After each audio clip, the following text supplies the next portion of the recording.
Poster தான் ஒட்டுறாங்க எல்லாம். இப்ப போஸ்ட் ஒட்டுறாங்களே விதவிதமா, இவங்க ஒரு பக்கெட்டு அவங்க ஒரு பக்கெட்டு அவங்க ஒரு பக்கெட்டு போஸ்ட் ஒட்டுறாங்க. ஆமா, மாத்தி மாத்தி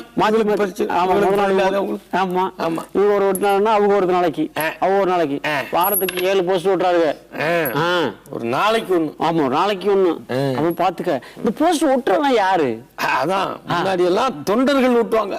யாரு தொண்டர்கள்லாம்? எப்படி தேர்தல் வந்துச்சுன்னா, ஆமாமா ஆமா, செவத்தையெல்லாம் நம்ம வீட்டு செவத்தையே எடுத்து பிடிச்சிருவாங்களே. நம்ம வீட்டு சோறு நமக்கா இருக்காது, நமக்கா இருக்காது. கட்சி ஃபுல் ஃபுல். அப்பெல்லாம் இதே எழுதுவாங்க. எது? நாங்கள் கட்சி இதை சொல்லி எங்க கட்சிக்கு இது அப்படிலாம் எழுதுவாங்க. அப்புறம் அப்படியே கட்சிகள்லாம் ஒவ்வொரு வாசகங்களும் தங்க கொள்கையெல்லாம் எழுதுவாங்க. கொள்கையா? கட்சிக்கு ஒரு கொள்கை இருக்குமா? கொள்கை இருந்தா தான் கட்சி. அது இப்ப எல்லாம் கொள்கை இல்ல, காட்சியா போச்சு. காட்சி ஆயிடுச்சு. நீங்க சொல்ற எதுவும் கொள்கை இல்ல. முன்னாடி எல்லாம் கொள்கை இருந்துச்சு, எழுதுனாங்க. ஆமா, இப்ப எதுவும் இல்ல. இப்ப எல்லாம் கட்சி கொள்ளையா மாறிடுச்சு. கொள்ளை. ஆமா, கொள்கை எங்க இருக்கு? கொள்ளை. ஆமா. அப்போ அப்புறம் எழுதி எழுதி போறது, சுவரெல்லாம் எழுதுறது இல்ல. அதுவும் பாத்தீங்க இல்லையா? அந்த சுவர்ல பாத்தீங்கன்னா முன்னாடி எல்லாம் பாத்தீங்கன்னா ரிசர்வேஷன் இந்த வருஷத்துல இருந்து அடுத்த வருஷம் வரைக்கும் ஃபுல் பண்ணிடுவாங்க.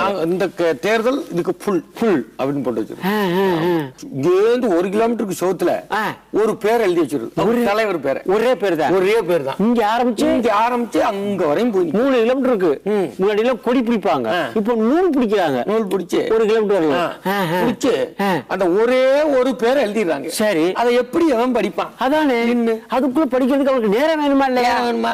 எப்படித்தான் படிக்க? ஒரு எழுத்து பெருசுனா, நம்ம வீட்டை விட ஒரு எழுத்து பெருசுனா அவ்வளவு பெருசு. எப்படி யாரு படிக்கும் அப்படின்னு அவ்வளவு பெருசு போட முடியுமா? ஏன் உனக்கு வருது? இடையில எந்த எழுத்தையும் சேர்க்க முடியாது. எல்லா இடத்துலயும் ஆட்கள் இருக்காங்கல்ல, அதான் பிரச்சனை. அதுவும் பத்தியல்ல, இந்த சுவற்றில் விளம்பரம் செய்யாதீர்கள், செய்தால் தண்டனைக்கு உள்ளாவீர்கள் அப்படின்னு போட்டிருக்கோம். நம்மளால அதைத்தான் சுரண்டுவாங்க. முதல்ல சுரண்டிட்டு அப்படின்னு பிடிச்சி வச்சிருக்கோம். ஆமா, அது வந்து போஸ்டர் காமெடி எல்லாம் பாத்தியா இல்லையா? போஸ்டர் விட்டுற காமெடி பாத்தீங்களே நீ? அதுல என்ன காமெடி? 2 கட்சிக்காரன் ஒரே நாள் மீட்டிங்க போட்டுருவாருங்க. இவங்களும் போஸ்ட் அடிப்பாங்க, அவங்களும் போஸ்ட் அடிப்பாங்க. இவங்க மேல அவங்க ஒட்ட, அவங்க மேல இவங்க ஒட்ட, இவங்க ஒட்ட. இந்த 2 பேரும் ஒட்ட 2 பேரும் அடிச்சுக்கோ பாத்தியா இல்லையா? தலைவர்கள் 2 பேரும் உள்ள சுமுகமோ பேசிக்கிட்டு அது போய்கிட்டு இருக்கு. இது ஒரு பக்கம் முன்னாடி எல்லாம் நீங்க சொல்ற மாதிரி கொடி கட்டுறதுக்கு தொண்டர் இருந்தேன், போஸ்ட் ஓட்டுறதுக்கு தொண்டர்கள் செஞ்சான், சுவரத்துகள் தொண்டர் செஞ்சான்.